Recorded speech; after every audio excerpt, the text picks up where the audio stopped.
Greetings. Greetings to you, and welcome to today's edition of Uncensored Guyana. I am your precious gift, Dr. Love Prasad. And even so, on today's episode, I am more of a precious gift to you by the end of this show today than I would have been at any other time in the history of my presence on the air, be it television, radio, or the internet. Today, I want you to make a note of it, that by the end of this show,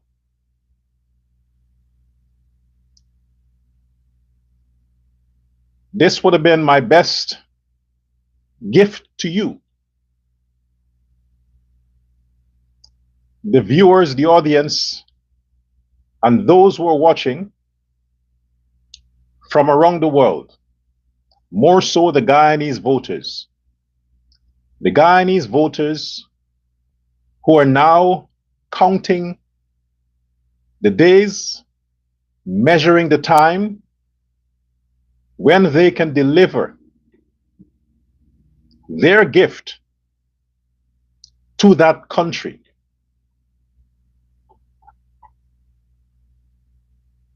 So again, welcome.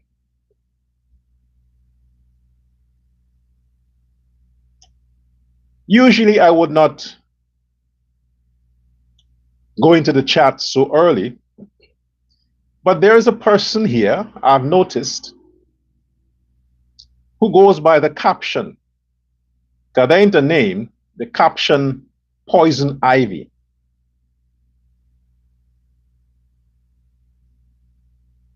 And she's been, it gotta be a female. That subject behind that caption has to be a female. I'm not, being stereotypical towards women, but that's not a woman, that's a female. A female of something, some female species, but that's not a woman. Any female that can label themselves Poison Ivy ain't human. That's a female thing. So since you have appeared online, Poison Ivy, I'll address you, Poison Ivy. Since you presume to know exactly what I'm talking about, the caption, they are caught, Guyanese need to know the truth. Since you know, or you presume to know what truth I'm talking about, and you have already started making some, whatever you're doing here, then are you looking for confirmation? Do you want to know that you are correct? Do you want me to say that Poison Ivy, you seem to be on target? That's what you're looking for?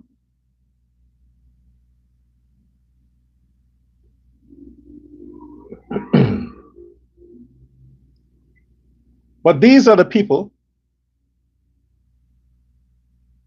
who label themselves Poison Ivy.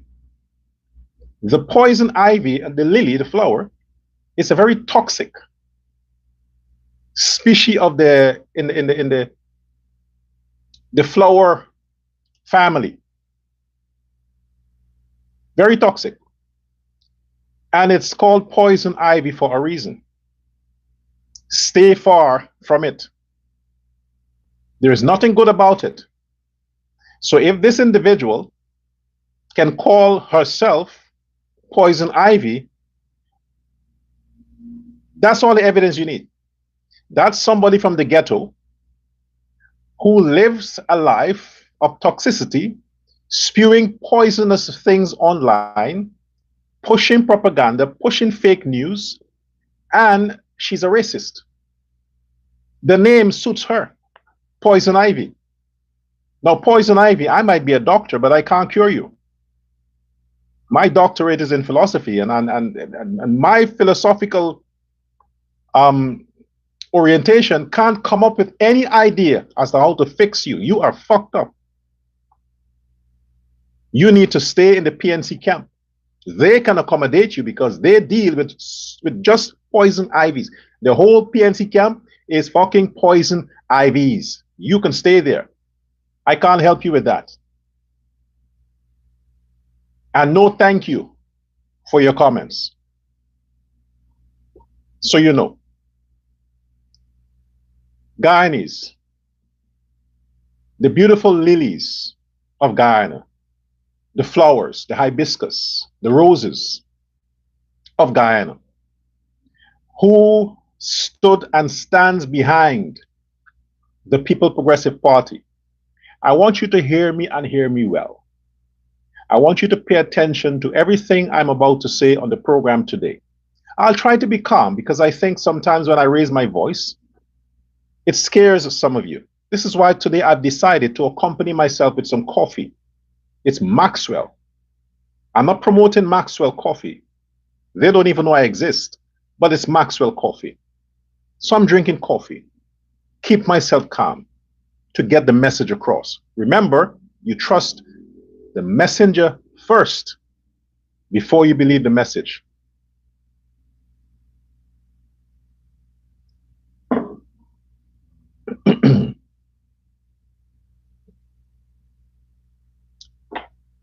First things first. When you go to vote on Monday and you see that ballot paper, you understand the symbols associated with the People's Progressive Party. It's just one symbol. From the foundation of the People's Progressive Party, one symbol, that's the cup. You can't miss it. Anything that looks like this on the ballot box, red and black, whatever color, I don't know if it is color, but I think it's black and white. But if it looks like a cup and next to it, it's People's PPPC, initials, People's Progressive Party / Civic, that's where you put the X. And you must be advised that you don't put it once. Every ballot paper, an individual going to vote for the People's Progressive Party must understand they need to mark 2 boxes, 2 X's.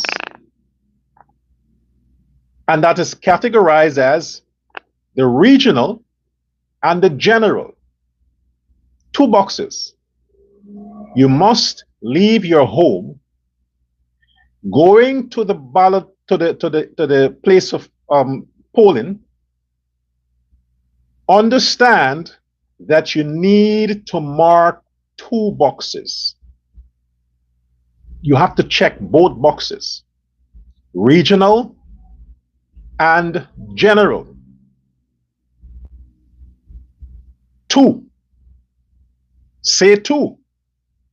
Say, I know I have to check 2 boxes, regional and general. When you go to vote, it is 2 boxes that you need to check. Both you need to put the X in. Both of it has the cup besides. PPP Civic Regional, put the X. PPP Civic General, put the X. Twice. You must. And remember, because of the fact that all the data reveals that President Irfaan Ali will be re-elected massively, all the data. And if you want to know what data, the first I would invite you to review The first set of data I want you to review is from the beginning of the President Ali's governance from 2020 to the last campaign rally he had. Look at the amount of Guyanese that rallied behind the president. That's the first set of data. And I'm talking public rallying behind the president. First set of data. The second set of data I want you to review is internationally. The only Guyanese president that has impacted globally, that has invited respect from the American president to the common governor in one of the Caribbean countries is President Irfaan Ali. There is no other president in the history of CARICOM or the Caribbean or South America that has achieved in one term this level of respect and honor on a global stage. No other president, not even Barajaglio. Second set of data. The third set of data that I want you to review is step out of your cars in Guyana. Step out your vehicles. And if you have the stamina, walk around your neighborhood, just your neighborhood, and observe. Wherever you are, whichever part of the country you are, go out. Get off the phone.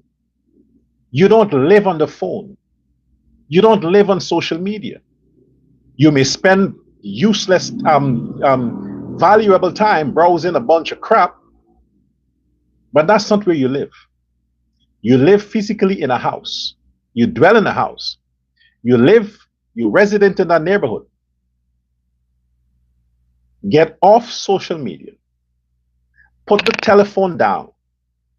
Switch off the internet. Go out, walk around your neighborhood, and breathe in the progress that President Ali's government has delivered since 2020 to now. Third set of data. The fourth set of data that I want you to review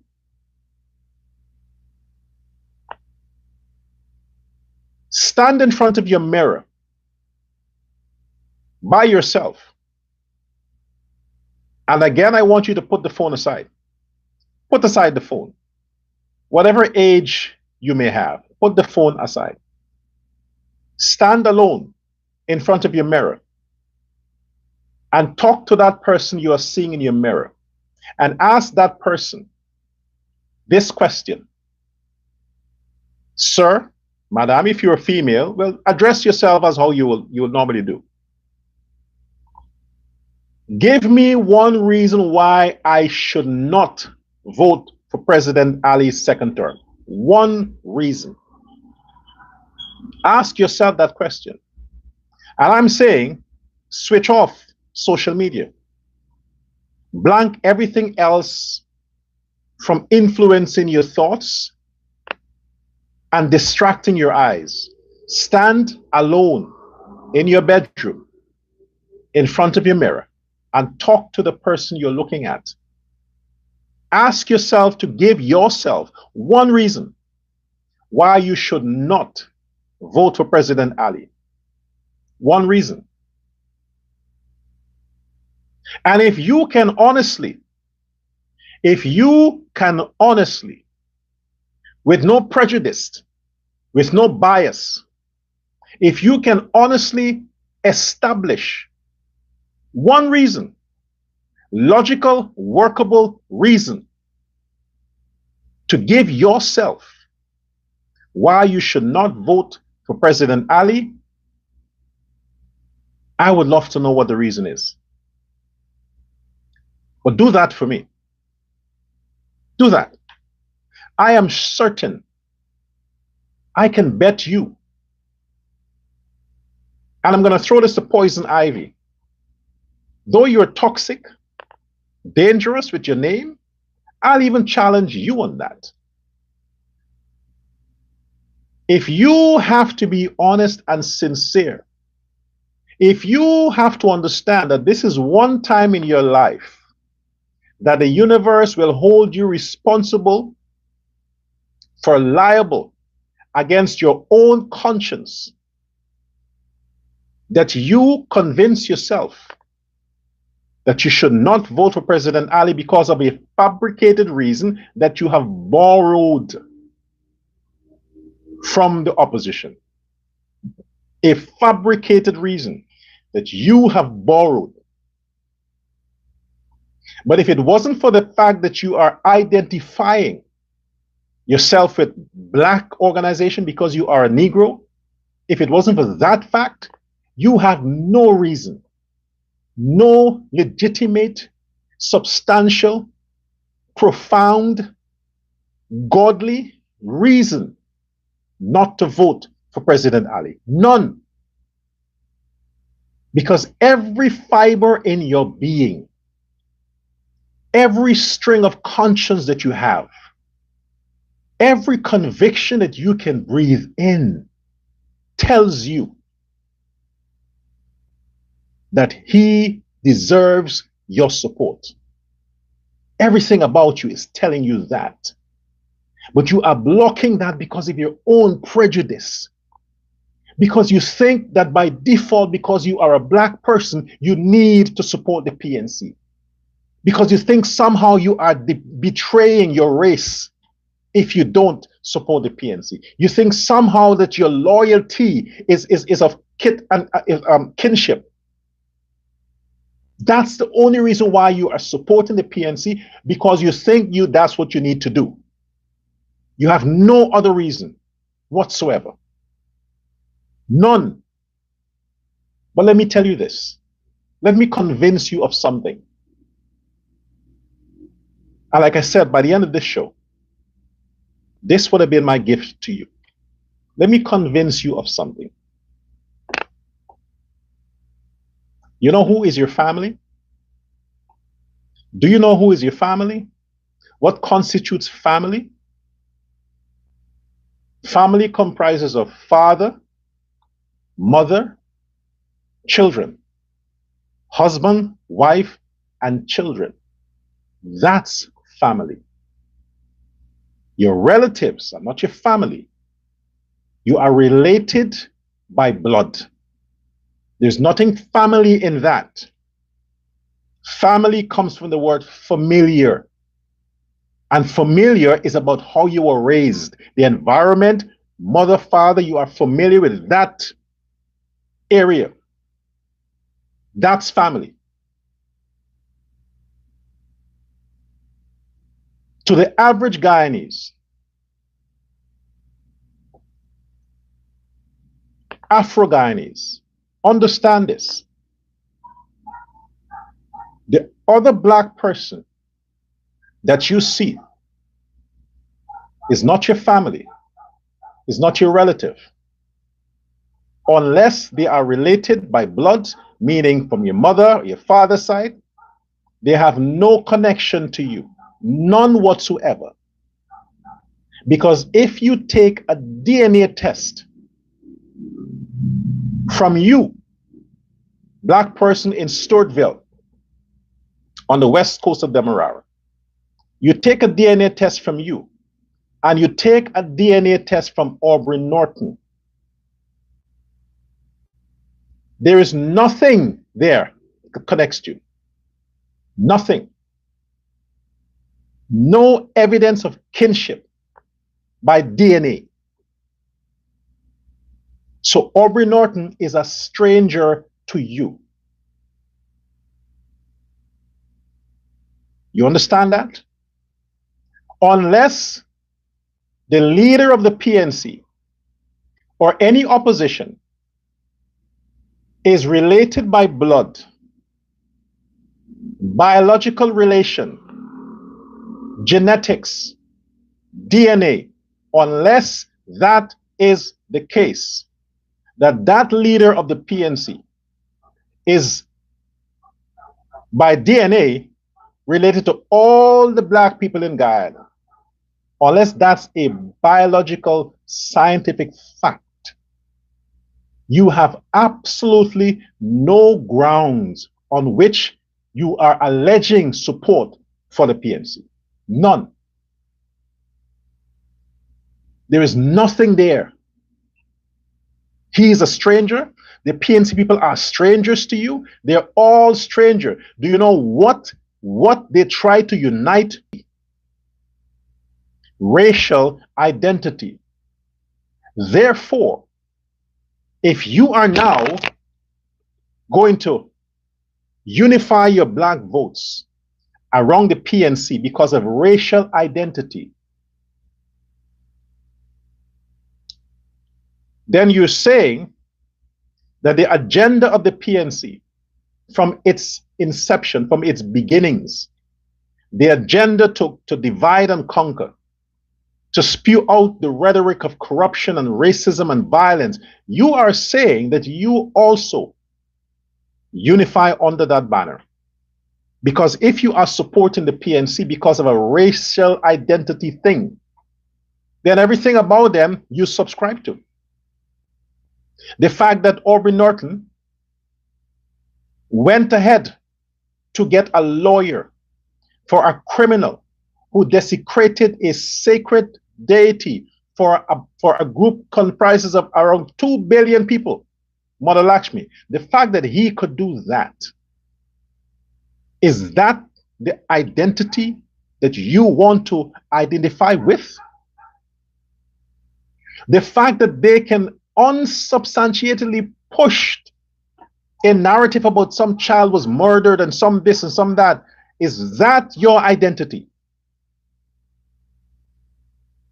The fact that they are now standing in solidarity with a man that has no identity to you, in no way, shape, or form is Azruddin Muhammad genetically connected to Afro-Guyanese. None whatsoever. But you stand beside him and with him as a consequence of what? Because of the fact that your party doesn't criticize or condemn his actions? So if the PNC has no problem with criminals, then you have no problem with criminals? Is that the racial identity thing that you talk about as to what justifies your reason for standing with the PNC? Is that it? Then if that's how you place yourself, you make my job much, much easier. You are easy to predict and to figure out, because we now can assume with accuracy what your next step will be. Because your next step will be consistent with the rhetoric that is projected from the mouth of Aubrey Norton. And I quote, if President Ali thinks that he will win the election and they will rig to win, whatever happens, he must take responsibility. Is that the identity you are assigning and aligning with? Then if so, if that's the case, then so be it. There is nothing more I can say or do. Because by default, you, the average Afro-Guyanese, is saying, it doesn't matter how dangerous, deadly, terroristic, and criminal a black movement is, you will support anything that's black because it's black. And if God comes and he doesn't appear to be black, you will stone him because you identify with black. Even if the devil is black, he's my brother. If that is your mentality, we understand why Africa is what it is. We understand. But if you can look at yourself in the mirror and you can say with all honesty, hey, if I have to block everything out that I've heard from the PNC, all the things you are hearing about the president, all the so-called fabricated evidence that has never been proven, all of those things that you heard came out of the PNC camp. If you are old enough, you would understand that the PNC are gifted with false flagging.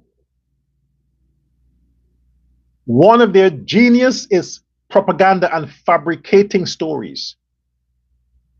Because of the fact that they don't have the capacity to win, the only other side hustle they have is destruction. And they're good at that. So all the things that you heard that seem to question the credibility of President Ali and his cabinet or his government came out of the PNC. And everybody else just repeated. Everybody else repeats it. Your source is the PNC. The newspapers that may bring stuff out, they get their information from the PNC, Congress Place. The PNC exists for quite some time. Most of the people that are in the government agencies are PNC. They were raised in the PNC. They grew up in the PNC. They are cultured by the PNC. They understand how the PNC works. If that's your source of information, then you are doomed. You are doomed to stay redundant and dumb. And due to the fact that your information can never be proven, never be substantiated, and because the good, sane-minded people will never be convinced when you're pushing these kind of propaganda, you will be frustrated. You will be angered in every scenario because nobody wants to believe what you're saying. You want to believe what you hear and what you know is the truth. You would wish that it is. The fact that it can never be proven and people would not couple with you in pushing that kind of rhetoric, you're angry because you stand alone. Hence the reason why the PNC camp continues to be bitter, frustrated, that they would push actual violence and then say the people responded because they're frustrated. No, that is not the case. So you would never find a reason why you should not support President Ali. Never find a reason. When I talk about a secret result, this is not a secret that the PNC camp is aware of. They're not aware of it because they are so consumed by hate, by racism. They are so consumed by the fact that they have this illusion in their heads. Even though for the 5 years that the APNU government existed, even though those 5 years brought nothing to the average Afro-Guyanese, absolutely nothing, they excuse the failures of the PNC. They forgive the punishment that came from the PNC. Because to them, if Barnum punishes the black man, it's justified. After all, he's trying. If the PNC punishes the black man, it's justified. After all, they're like us. So they're suffering, we're suffering, they're suffering. They continue to make excuses for the ills, the punishment, and the disease that came from the PNC 2015, 2020. Now that President Ali and his government has taken charge and lift up the life of the average Afro-Guyanese, they somehow think that they deserve more. For 5 years, they got nothing. They got less. And they didn't complain. Now that somebody else is there that biologically doesn't look like them, they think that he is supposed to make up for the 5 years that the PNC robbed them, starved them, punished them, whipped them. Ali must make up for that. He must come and correct the wrongs that the PNC reached out to the black person in their 5 years. Ali must rectify that. And even though he did, even though Ali rectified it, they're still blinded by racism to say it's not enough. It's not enough. Afro-Guyanese, the typical Afro-Guyanese, the secret I want to share with you is this. I told you that people are running into me all the time. They're calling me all over the place. They're calling, they're sending texts. They're running into me all the time. I have no protection. I don't walk around with a bodyguard. I'm a free agent. I talk to anybody. And someone met me today and shared candidly. You know, the person was respectful. We talked for a while. A male individual. And from the looks of it, the appearance of the person, not judging from appearance, but the appearance of the person is an insider, PNC insider. And he has nothing to grind. He has no axe to grind with the PNC. He's a PNC member. And he shared some information with me. Maybe he's thinking he can, at this last moment, pitch to see how I can still be convinced. Because you see, the average black person thinks that all black people think the same. They think that all blacks think the same. Even though I have said on numerous occasions, and I meant it, that I identify as Indo or Indian. I meant that. It's not a show stunt. I meant it. My mindset is not African. The way I think, I'm not designed to think like a Negro. It's impossible. You cannot get me to think black. It's not possible. I wouldn't try because it's not possible. In my head has a different texture of brain, so it's not possible. Anyway, this man tried to convince me. And he said to me, don't be fooled by what you see around social media.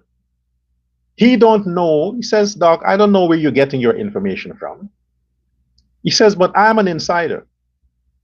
And I can tell you, the PPP will lose the election. No, I'm listening. He said the PPP will lose the election. He said because he's an insider and he knows that the PNC will win the election. And Azruddin Mohammed, he said, Azruddin Mohammed is also funding. He says, you know, he pays. He says, Azruddin Mohammed will be the prime minister, not vice president, prime minister in the joint stuff. So I said to him, I said, that's not possible. Because if you want to collate, you have to do that before you have to submit to GCOM. He said, don't worry about that.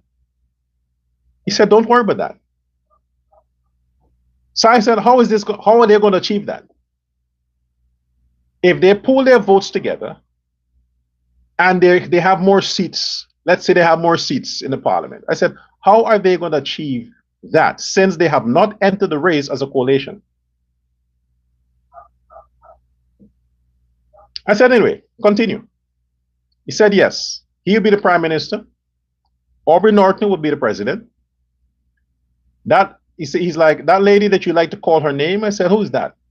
He said, the Walter woman. She'll be the attorney general. I don't even know she's a lawyer, is she? She'll be attorney general, and the other one, Brooms, is going to be the finance minister. Those four. He said Brooms is going to be finance minister. Walter is going to be attorney general.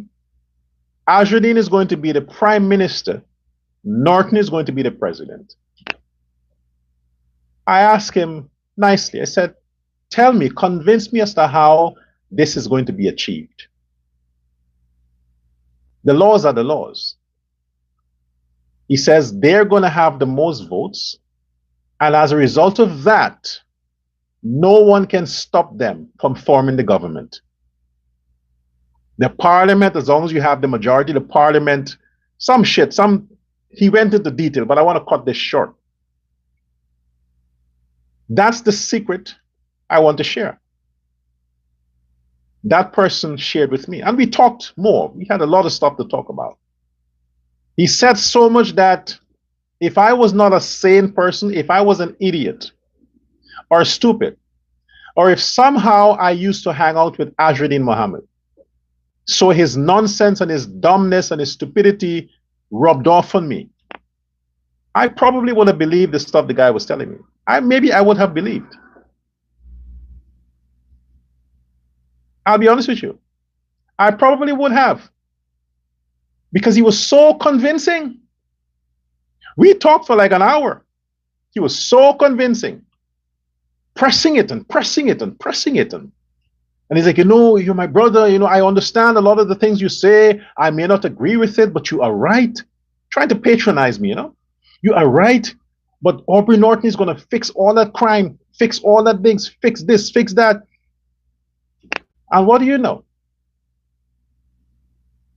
He made offers to me. Housing, some housing thing, and some housing this and housing that. And like I said to you, I'm like, wow. If I was an idiot, man, I would buy this shit. I'd be convinced. And I might come on the air and be bashing Ali, cussing out Ali, spreading the propaganda of the PNC. This is how these people work on you. They try to convince you. I didn't get a chance to put in a few words. He was constantly taking his phone, showing me this and showing me that. And the guy even showed me some, because I'm not so busy on Facebook because of the other thing, but he showed me a lot of pictures and posts, and he showed me something about some mansion of Barajagdio, mansion this, and he said, you see this? They're going to seize this. They're going to take this away because it's the country's money. Jagdio took and he built this palace, and you see, he said, how could this be right? How could this be right? People are living. How could this be this? 1 hour. I subjected myself to that because, in these times, I understand black people. If I had put up a resistance, if I had now tried to convince him that he was stupid and that I had no time for his nonsense, it would have caused a unearthing of suppressed emotions. This guy can't tell me that he liked me. Because I was calm and accommodating, I kept him calm. But if I was confrontational and I started like fire back and say, hey, you this or you that, it would have escalated. I know black people. It would have escalated. So I let him speak. I let him ramble for like an hour. And I had to give him an idea that I was somehow convinced I'll think about it. He left his number with me.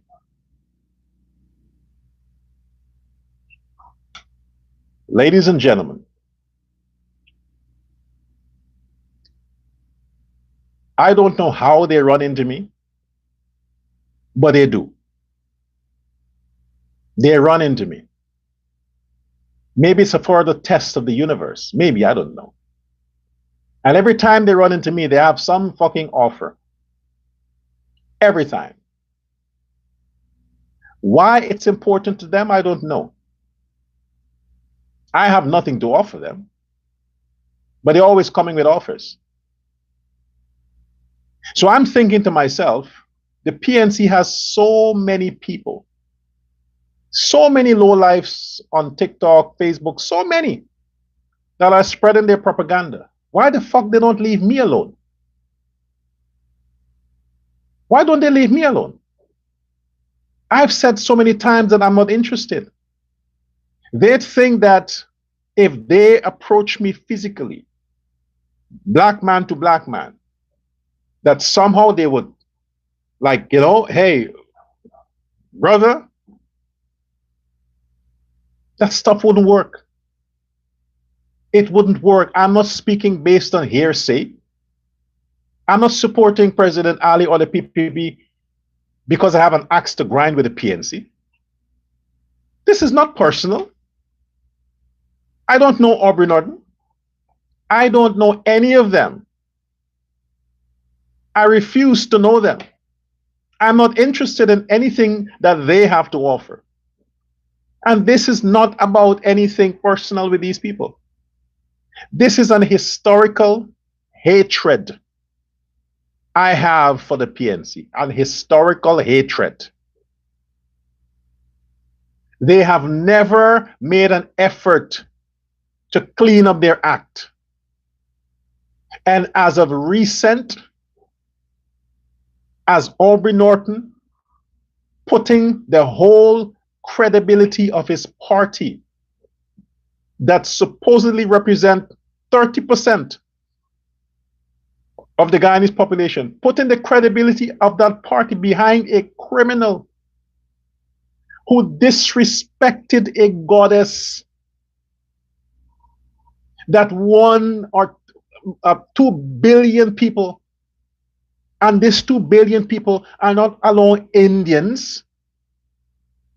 They're Africans, Europeans, Chinese, Caucasian. Hold this deity sacred.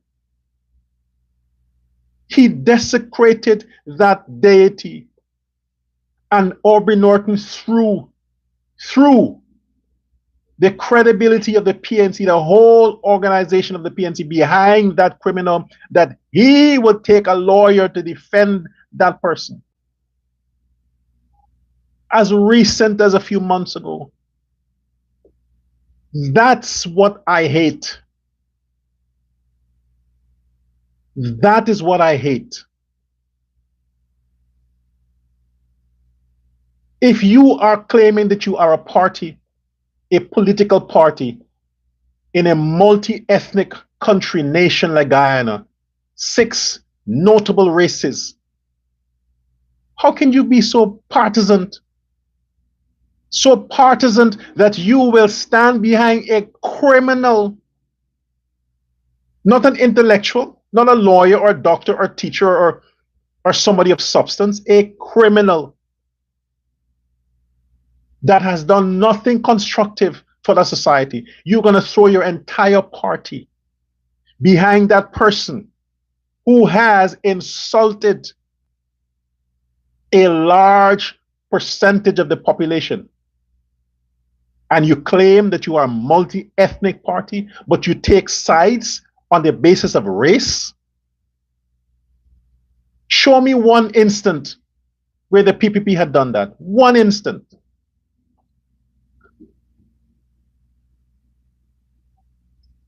Recently,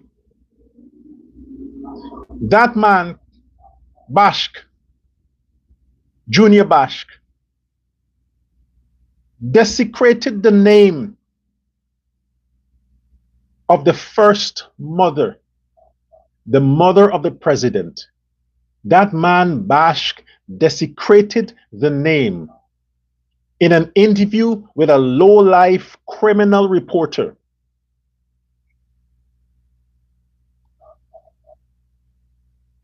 How did the PPP dealt with it? How did the president dealt with it? Did the opposition party, did the PNC or any person from the opposition, I am not aware of it, but if they have, I would like to see that post or evidence.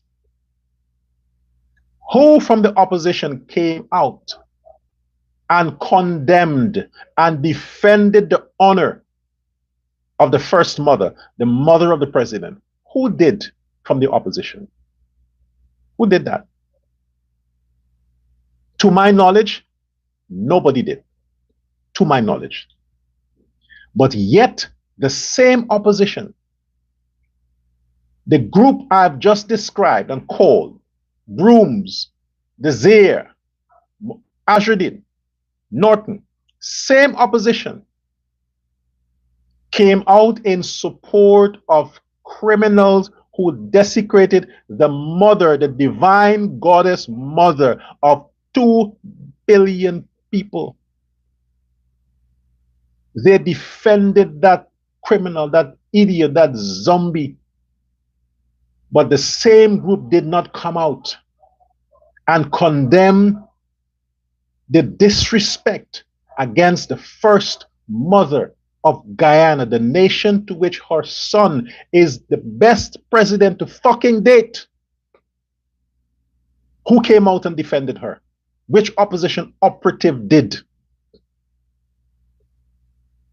Who did? So if that's not racism, what the fuck is it? And they are campaigning in a country that is multi-ethnic. They're campaigning in a country that's multi-ethnic and want the Guyanese to stand behind a party that has demonstrated their disdain and their unwillingness to unite the nations.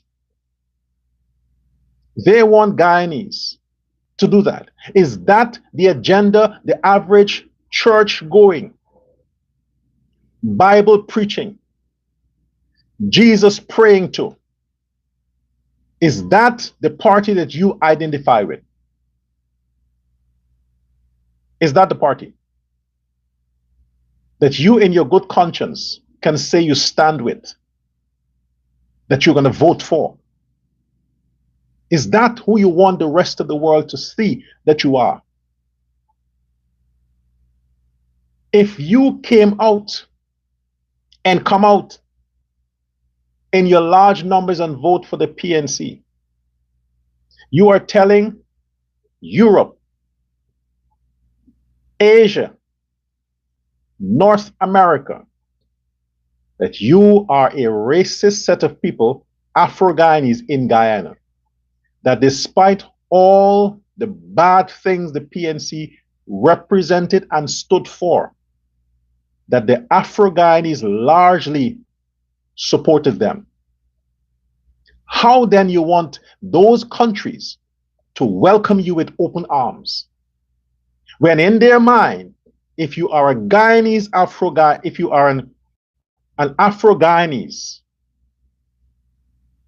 they judge you based on the data from elections. They judge you based on that. You want them to trust you? They wouldn't. Because they would say, hey, this is an Afro-Guyanese who largely stand behind a movement that represents division, violence, racism, terrorism. They wouldn't trust you.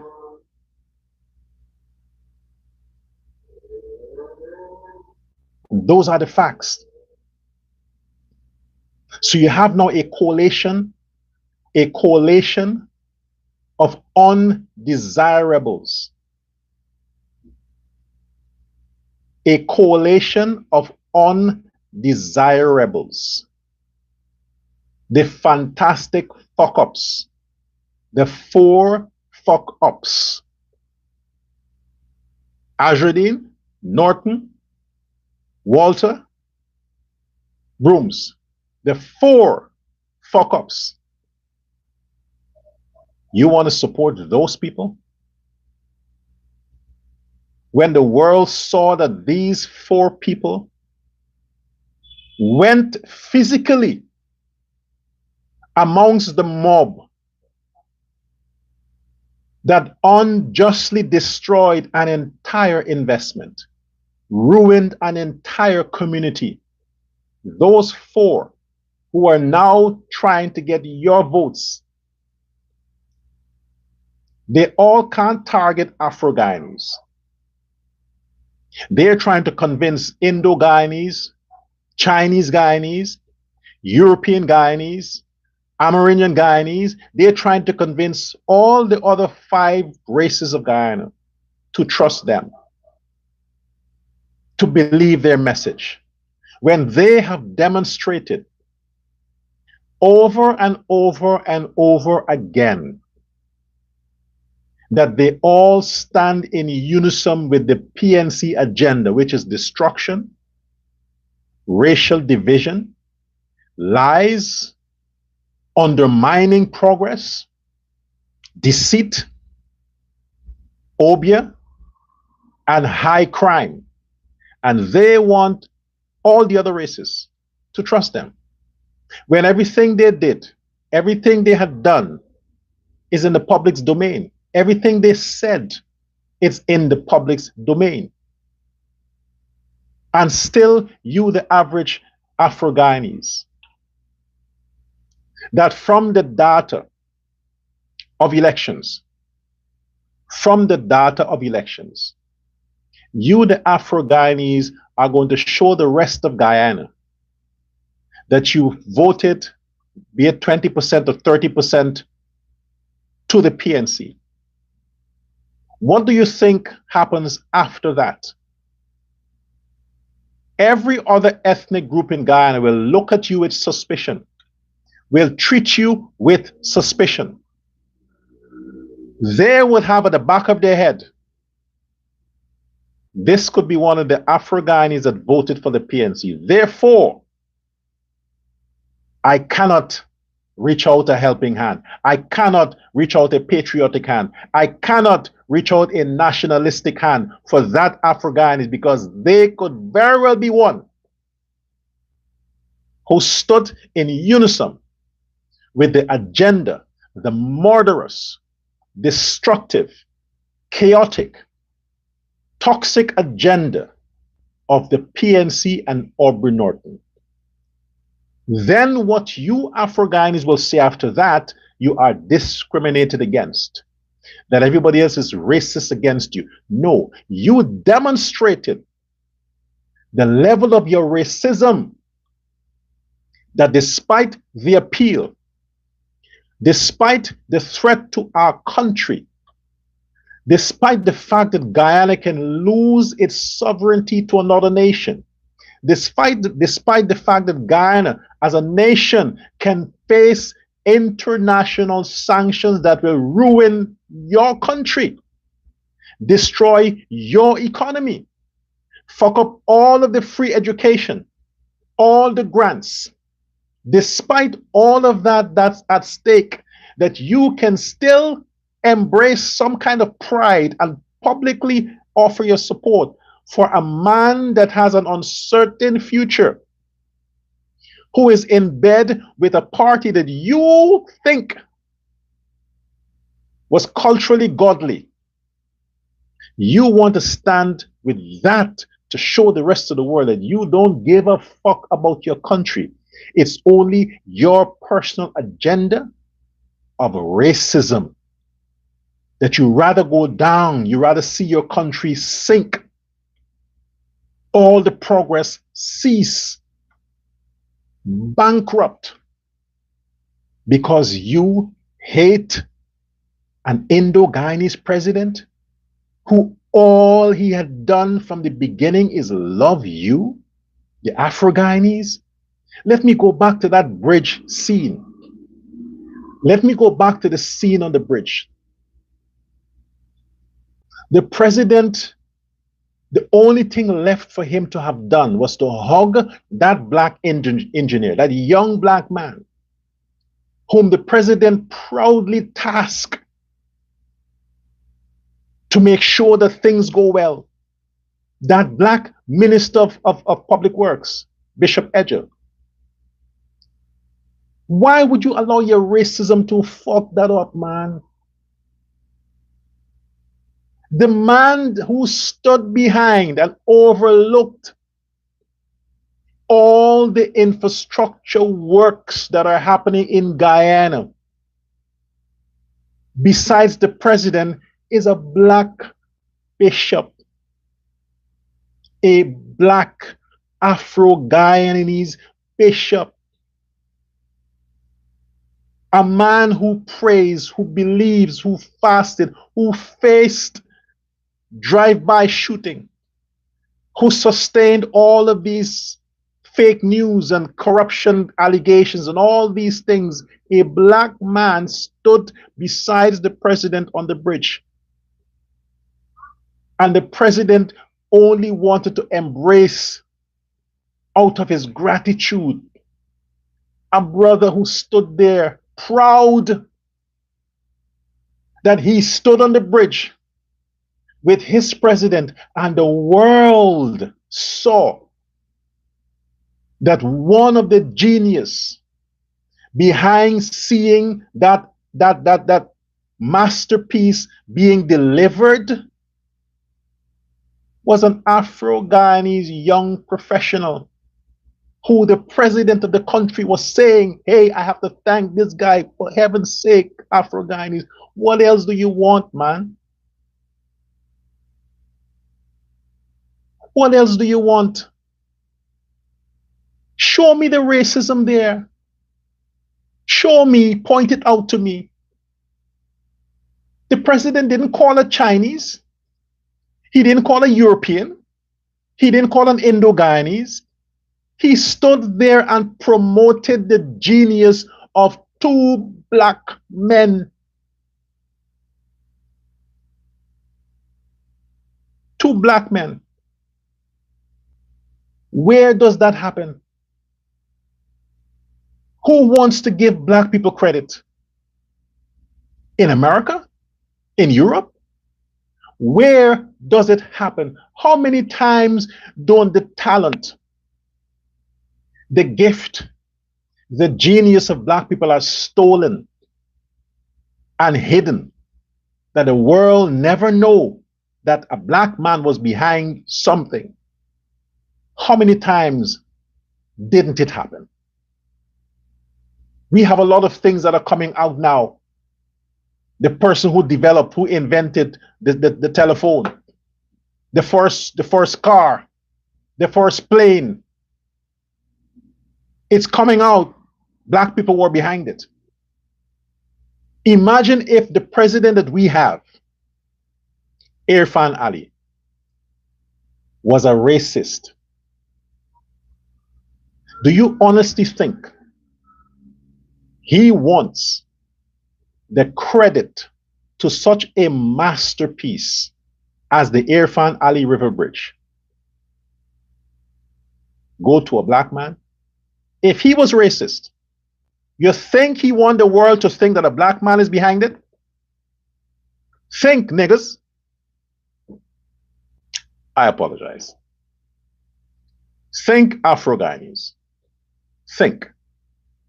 If that president was racist, you honestly think he wants the credit go to Afro-Guyanese?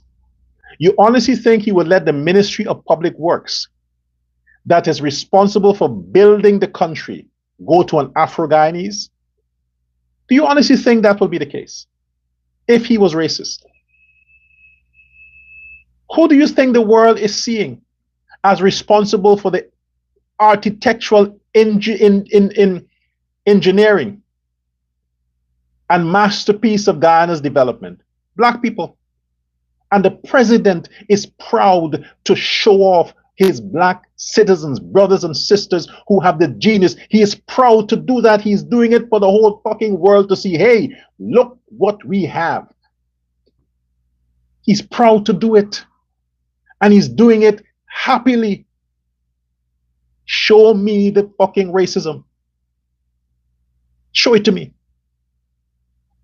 You are spending time devouring all of these nasty, evil rhetoric from the PNC, devouring that, and you fail to see that it's because of jealousy, because no other president, not Burnham, not Hoyt, and definitely not Granger, has ever combined, achieved what Irfaan Ali has achieved in 3 years.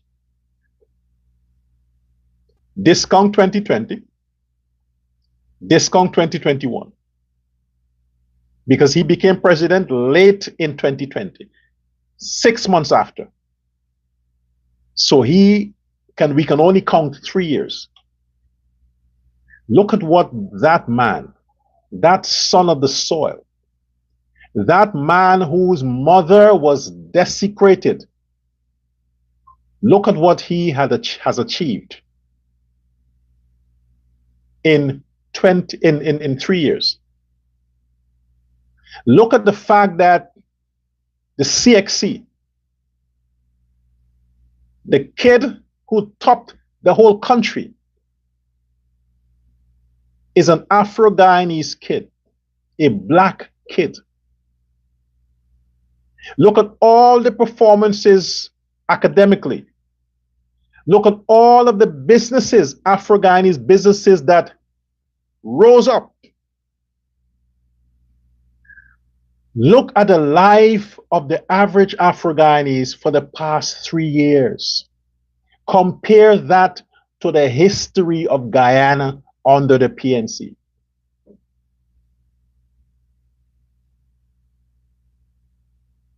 Where did that came from? Where did this confidence came from?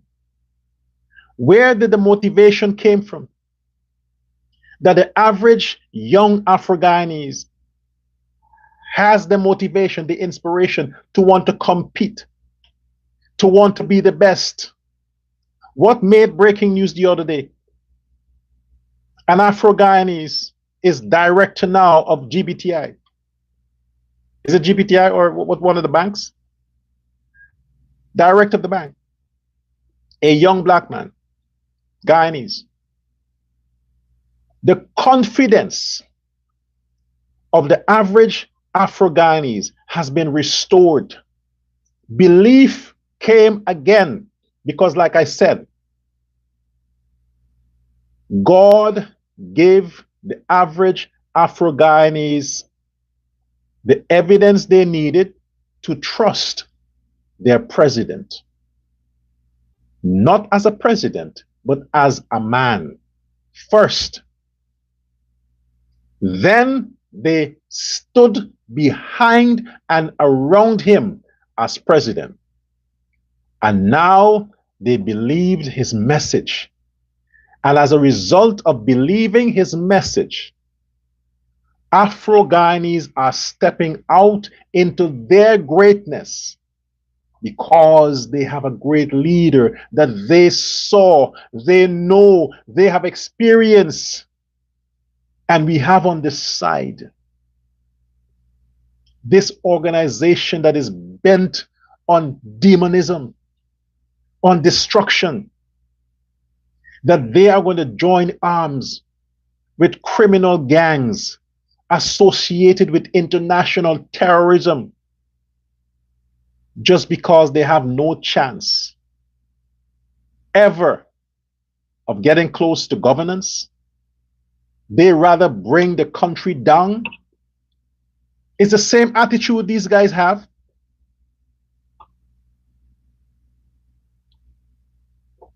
It's the same attitude they have with their mentality about with women. If I can't have her, nobody else should. Then they kill the woman. So if Aubrey Norton can't be president, destroy Guyana. And this is what the average Afro-Guyanese want to rally behind. This is it. They sit around hoping that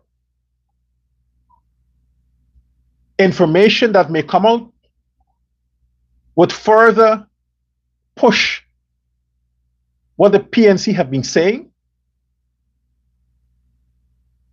The PNC have been saying things about Irfaan Ali and Jagdeo forever. Even before Ali was born, they've been criticizing him. Even before that. I am saying to you, average Guyanese,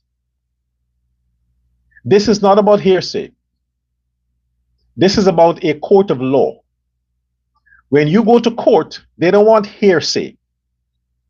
They ask you if you're going to bear witness. You bear witness as a person who was physically there, who saw and who take an oath, who swear an oath that they bear witness as a fact of being physically there and seeing the crime being committed. They can't come and speak on behalf of a third person. Oh, judge, I heard. No. Were you there? Did you see it? Did you witness it? What happened? Describe the color, clothes, everything. That's what happens. But nothing so far that came out of the PNC camp. Nothing. All the information and all the document, all fabricated. The man who spoke with me today, show me all kinds of documents. Even though I questioned him as the source of his information, even though I pointed out to him, I said, that's not a real document. I said that nothing is wrong with that. Even though I did all of that, he was convinced in his mind that the PPP is corrupt. He was convinced. I said, man, don't be sucked into these things. He wasn't willing to accept no explanation because he wants Aubrey Norton to be true. He wants whatever they're telling them to be the fact. But the fact that it's not, they're not willing to change their position because it feels good for them to just mesmerize themselves in the misery that, oh, the government is corrupted and they're giving out lands to their friends. How many people have how many acres of land? How many persons are not paying taxes? They're smuggling vehicles, they're smuggling this, all these kinds of stuff. They want it to be true. But the fact that it's not true, they don't want to change that. Because they think, the average person thinks that they're so special that if they're going to repeat a lie, they don't care where it came from. The fact that they brought themselves to push this lie, to stand behind this lie, when the truth comes out, they don't want to hear it. They're not interested in the truth because they are comfortable now that this lie spread. They can't be man or woman enough to come back and say, I was wrong. I should have got more information. No. But when this is consistent with black leaders, they change their position just like that. So I'm asking myself this and asking you, why are you going to persecute a leader that has only done what was best for his nation? Why would you take that risk to gamble on Guyana's future with a billionaire who made who earned his wealth by robbing you, the taxpayers? You talk about how ministers are living in big fancy houses because they're corrupt. then how do you approve of what Muhammad's family did? You want to criticize Jagdeo about whatever mansion you say he has and PNC is gonna whatever, but you approve of what Muhammad did. How does that work? How can you sit back and support a known criminal? All the things they have said about Jagdeo and Ali, no court has found them guilty. None. The highest system in the land, earth, found Azruddin Muhammad guilty, haven't investigated him for a number of years, followed his practices. They conclusively closed the case that this man is a criminal. His family, their businesses, the individuals are criminals, and by virtue of that, they are sanctioned. They're sanctioned. They have also established that this man is a danger to the country because of his association with Maduro. Any day now, the war will break out when America going to deal with their issues. You are risking Guyana's safety. How come the average decent Guyanese cannot come out and protest against GCOM for allowing Azruddin Muhammad to contest elections? In any other country, that would never be allowed to happen. There will be a question mark when it comes to GCOM. The public would think that this billionaire pay off the chairman, the president, all of those people that are assigned to GCOM, pay them off. So he was allowed to contest. That would be the perception in another country. But why we haven't had the outcry? And now we have Aubrey Norton faking that he has issues with Azruddin, faking because elections is 2 days. Now, you spend campaigning months and never once. So because now you realize that people are putting the pieces together, and the average Guyanese understand that Azruddin is working for you and win is PNC, now you're doing damage control. You had discussions with Azruddin to say, hey, we have to now make this thing look like we have an issue. You condemn me, I'll condemn you. So people will think that there's a rift and that I'm against you and I will start to criticize you. They discussed that. They discussed that. Now you will find all the other people would come out and say, bits and pieces about Azruddin, the opposition people. Them, their pundits now, from now to election, they will start to talk about a little bit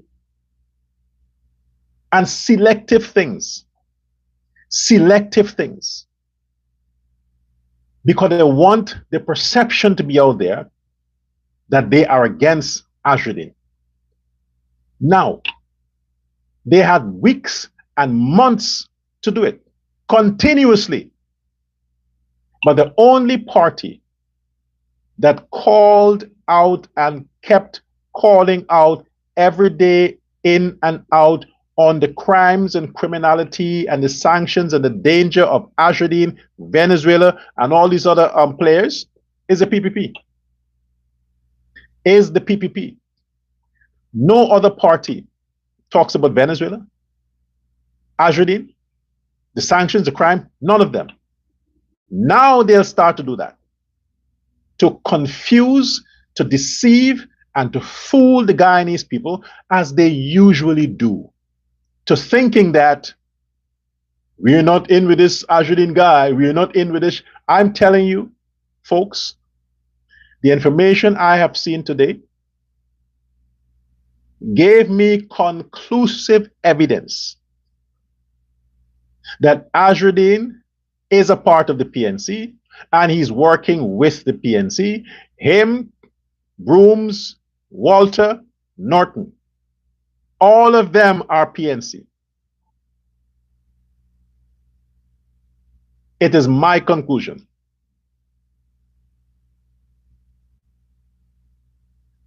Now, there's something that they like to do.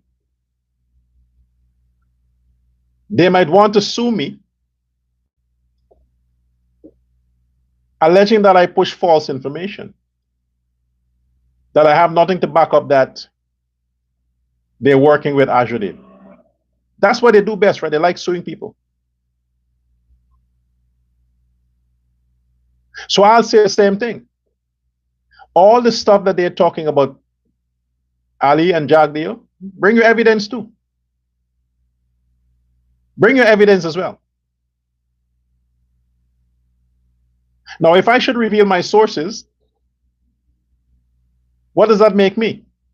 The same way how you can't reveal your sources, I can't reveal my sources.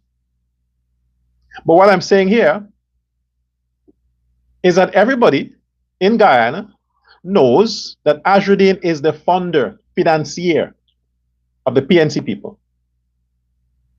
Oh, he said it himself. He said that they usually donate to both PNC and PPP. He said it. They contribute to all the parties. There goes the evidence. But right now, Guyanese, they want to put your president in jail, Irfaan Ali. They want to seize what they allege Jagdeo has. And they also think I have properties in Guyana. They're going to come after my properties too. I wish I had. Really. I wish I had.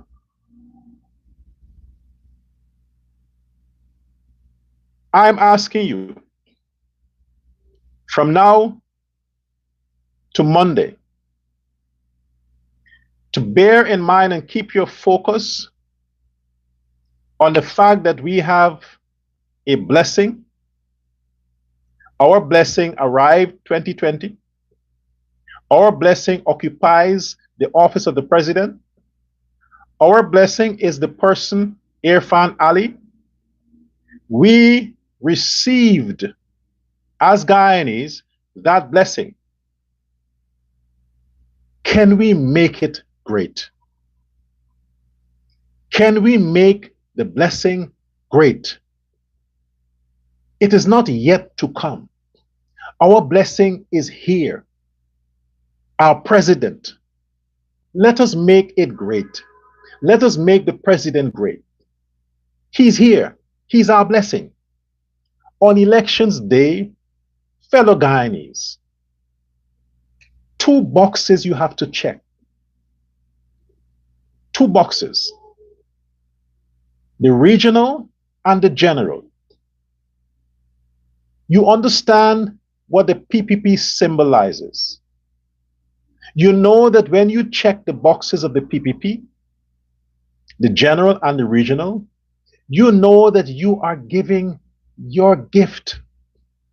You are being your prasad to Guyana. You are being Guyana's greatest gift. You are being Guyana's best gift. You are being the Christmas cake, the Christmas light, the parasad, the dal, the cook-up, the pepper pot. You are being that to Guyana when you check those 2 boxes, regional and general. That is what you are being to your country. I am asking you, for the sake of your children, for the sake of your grandfather and your grandmother, for the sake of your career, for the sake of your pride as a Guyanese, I'm asking you to vote on the policies, to vote on development, to vote on the manifesto. And when you do that, you can go back to having your personal issues.